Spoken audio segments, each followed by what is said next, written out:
Let's talk about Supergirl. Now, before we even get into this, one of the things I want to bring up because I'm hearing a lot of one of the big problems with this was going with Supergirl in the first place because it's not this main character that people love. It's not she's not a well-known character, and that's sort of the argument people are giving as to why it was a bad choice and why it didn't do well.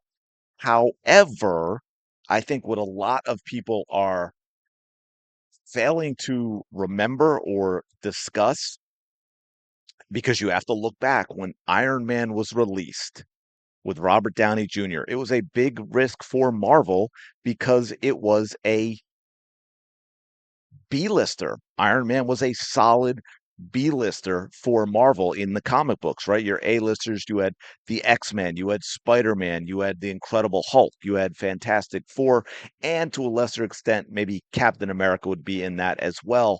But Iron Man was a B-list superhero for Marvel at the time with great casting and a great script and a well-made movie. Marvel launched, as we all know by now, a decade of incredible box office results. But there is the key. It was a well-made movie that people absolutely loved. It was a character that they loved. And unfortunately, I don't feel like we got that with Supergirl. Now, I will tell you right off the top, I didn't have a problem with the casting. I don't have a problem with Millie Alcock as Supergirl. Now, I think she made some serious mistakes in the press tour and the things she said, the whole, very much Rachel Zegler vibes. But as an actress, the look, what she could bring to the role, not a problem at all. I think she actually did a good job. Unfortunately, she did not have a good script. Hiring someone with no proven track record at all as a writer was obviously a huge mistake. And of course, we also, and I know that he didn't direct it, but this was 100% a James Gunn movie. You can see it. You can see it. It is James Gunn all over again. It is a generic James Gunn movie. You can see the same scenes in almost any of his movies. He is one note, and Supergirl unfortunately looks like a crappy Guardians of the Galaxy movie without the Guardians of the Galaxy. I mean, the entire movie was brown. The whole vibe of the movie, in terms of its look and its aesthetic, was a bad Guardians of the Galaxy movie. Now, let's get into the movie a little bit. I struggle with the inciting incident to begin with. I think it's kind of hard to embrace. I understand the whole point and what drives Supergirl, but I think they could have found a better way to do it. We have the main villain who shoots Crypto with a weapon that shoots a poison that causes paralysis and then takes 3 days to kill its victim. Why he had that as his main sidearm and used that for a dog with a dog charging at him is kind of an odd choice, but that is how Supergirl got involved after refusing to help the girl whose family was just wiped out by the main villain because she wanted to get revenge. Now, of course, she ends up tagging along, but that is not why Supergirl goes after the main villain. And the tone of the movie itself, it pushes things, I think, further in the wrong direction. We have, of course, it opens up with Crypto peeing on a newspaper on a picture of Superman on a newspaper that also has a headline: Supergirl saves Superman. So we're continuing to emasculate Superman like James Gunn did in Superman's own movie. The way Kara talks about Superman throughout the movie, about how he sees the good in people while she sees the truth in people, how he's young and things like that. The way she actually treats him when they connect on a video call. She's rude, she's dismissive, she basically ignores him and pretty much hangs up on him while all he shows for her is concern.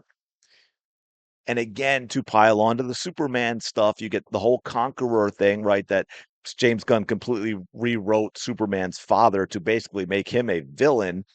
that is brought up out of the blue when we get a flashback with when Krypton is, being destroyed, and her mother, in a conversation with her father, kind of brings it up out of the blue about Superman being sent to conquer Earth.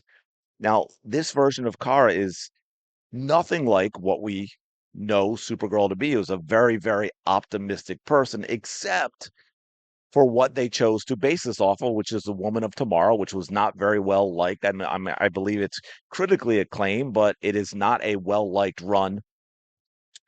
And to choose that for, I mean, it's very James Gunn to do it, but it's not going to go over well. Whereas, again, to go back to Iron Man, Robert Downey Jr.'s Tony Stark, yeah, he's a bit of an ass, but he's a bit of an ass in a funny way. And you can see the heart in Tony Stark and that jersey in that journey. But with Kara, she's portrayed as this drunk, messy, supposedly edgy, but uninterested in being a hero character, and she's unlikable, right? You're not going along this journey with her pulling for her. She's rude, she's dismissive, she's selfish. There's no reason for the audience to want to invest in this version of Supergirl. And so the result was pretty predictable. People stayed away. Now, again, it's not, unfortunately, not the traditional Supergirl, who's a very optimistic character. And I want to shift gears just a bit because I want to bring up Jason Momoa's Lobo, who was, I thought, it was Jason being Jason, which is usually a good thing when you get this opportunity, but it really got the vibe of they knew they were in trouble. Lobo was added strictly in the reshoots, and he was really only there for action scenes. Now, I think there was a huge missed opportunity with Lobo at the end of the movie. But of course, James Gunn wanted to ruin the character of Supergirl as a hero even more, or as the fools who ruined the Star Wars franchise would say, subvert expectations. So he missed out on a real opportunity to use Lobo in a what would have been a very fitting way. And the other thing I think a lot of people I'm seeing are talking about, oh, people didn't like the smallness of the story because it's not, oh, save the universe. I actually don't have a problem with that at all. In fact, I like that in a superhero movie. I think that's one of the problems now with a lot of superhero movies. They keep trying to go bigger and bigger and bigger. Just like action movies, they have a sequel, whether it's Lethal Weapon or Die Hard, right? And they're always trying to go bigger, and it can really destroy the movie because you get away from the story. So I have no problem with the universe not being at stake. A girl wanting to avenge her murdered family, fantastic. Great for all us as a jumping off point for a whole lot of successful movies, whether they're superhero or just pure action. Uh, Even Supergirl getting involved initially to save her dog, not bad. I think they could have done it better, but not bad. I think when those types of smaller movies are done right, can actually be far superior stories with better character. But sadly, I don't think Supergirl, I think there was a missed opportunity in that. I don't think it was done right. Now let's flip it and switch up to the villain. And one thing you need to make a good superhero movie is a well done villain. And Supergirl missed the mark there too, did not have a well done villain. The villain seems to me it's like some sort of dime store Mad Max ripoff, right? There's no charisma. They tried to give him a little humor, but it fell flat. There's no intimidation. You're not scared of this villain at all. It doesn't seem like someone really, although they try and give it to you with words, unfortunately, about how strong this villain is. You don't really see it. You're not scared of this villain at all. You don't think that Supergirl is ever really in any danger from this villain. He's just sort of there because, well, a villain is needed. So it's not for me that Supergirl is the worst movie ever made. It's simply that it's just not that good, and it missed out on a lot of opportunities. I think there is so much in the comic books of Supergirl that they could have used and done really well, and it's so bizarre, if I may just digress just for a second, because we saw this with Star Wars too, right? The extended universe had a ton of great material, and Disney refuses to use this. James Gunn's got a ton of great material on his hands, and he refuses to use it. And look, one last thing I want to address on this is the defenders of this movie, of course, they automatically go right to, oh, it's misogyny, it's sexism, it's all of that, all the usual suspects, because they don't want to address the reality. But no, it's simply a bad movie.